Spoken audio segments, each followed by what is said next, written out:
Tattalin arzikin mu yana haɓaka, 'yan Faransan dai an kore su. Talakawa ne ba sa son su, shi yasa baban mu ya kore su. Baba ne shi ne ya kore su.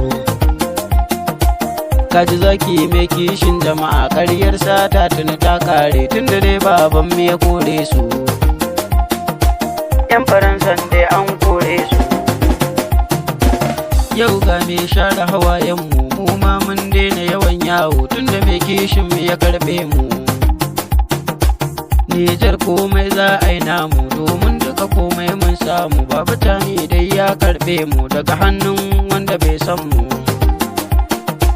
Mulkin cuta dai ya kare, an daina yawan zaluncin mu. Mai adalci ya karbe mu, Nijar mu kasar mu muke kishi. 'Yan Faransan dai ya kore su, ya gano duka barayi ne da wanda sun ka kawo su. Nijar uwar mu nake kishi, don abinci a baya ba a samu, amma da zuwan shi babanmu abinci a yanzu an samu. 'Yan Faransan dai an kore su, an gano duka barayi ne. 'Yan Maraɗi ne suke kishi, 'yan Doso ne suke kishi,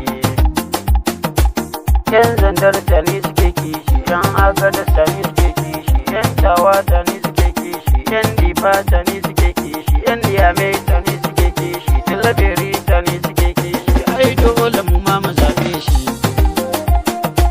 'Yan Faransan dai an kore su, ya gano duka barayi.